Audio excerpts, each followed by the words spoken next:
Doctor Usha उद्यावर बोल रही हूँ। आज हम management of export infant and children के बारे में देखेंगे। इसके पहले मैं आपको बताती हूँ इन्फेंट किसको बोलते हैं। जो बच्चा 1 साल के पहले होता है उसको इन्फेंट बोलते हैं, और जो 1 साल के ऊपर रहता है मीन्स उसका एज, उसको चाइल्ड बोलते हैं। तो आपको समझ में आया होगा इन्फेंट और चाइल्ड में क्या फ़र्क है। तो इंट्रोडक्शन में क्या है मैं बोलने वाली हूँ कि अपने देश में 61,000 सिर्फ बच्चूज़ है। बच्चूज़ माने उसमें इन्फेंट और चिल्ड्रंस है जो HIV पॉजिटिव है, और ये जो डाटा है वो 2017 का है। और इसके बाद हमने अवेयरनेस प्रोग्राम और अच्छा एंटीनेटल केयर चेकअप जो लिया है, हेल्थ टॉक्स दिए हैं, तो उससे वो जो फैलाव है वो कम हो गया है।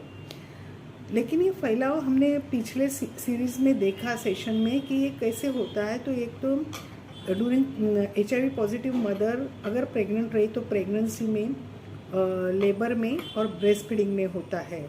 ये 3 चांसेस है, तो उसमें अबाउट 90% HIV स्प्रेड होने के चांसेस रहते हैं बच्चों में।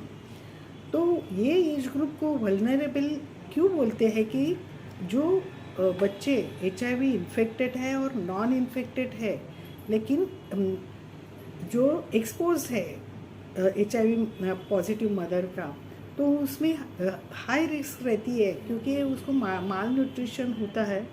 तो माल न्यूट्रिशन अगर होगा तो ग्रोथ फेल्योर होता है, तो डेवलपमेंट और उसका माइलस्टोन्स डिले होता है, और उनको बार बार इन्फेक्शन होके वो बीमार पड़ते हैं।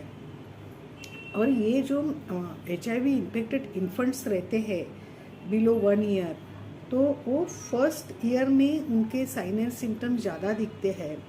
और ये बच्चों में जो HIV है वो रैपिडली बढ़ता है, मीन्स तेज़ी से बढ़ जाता है क्योंकि उनका वायरल लोड पहले से ही ज़्यादा रहता है।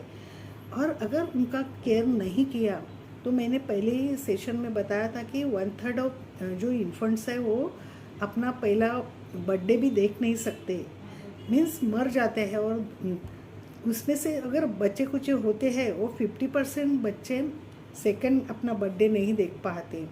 तो इसलिए अपना कॉम्प्रिहेंसिव केयर का जो ये है मॉड्यूल वो देखना चाहिए। तो उसमें कंपोनेंट्स ऑफ कॉम्प्रिहेंसिव केयर में क्या करते हैं कंपोनेंट्स, तो आप हम वो कंपोनेंट्स देखेंगे कि वो क्या है कंपोनेंट्स। तो वो कंपोनेंट्स में क्या है कि इमीडिएट केयर एट बर्थ। तो मैंने वो सेशन में बोला था कि बच्चा होता है तो उसको अच्छी तरह से वाइप करते हैं और उनको इमीडिएट केयर क्या देते हैं, तो वो नेविरापिन का डोज देते हैं। अगर वो नहीं, उनको नेविरापिन अगर कॉन्ट्राइंडिकेटेड है उसका भी मैंने डिटेल में लिया है, आप वो देखिए।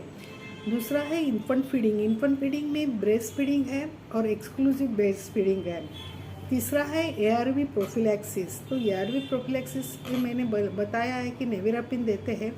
अगर वो नेविरापिन का एलर्जी है या अगर मदर को पहले डिलीवरी में मिला है तो उसको ज़िडोवुडिन देते हैं।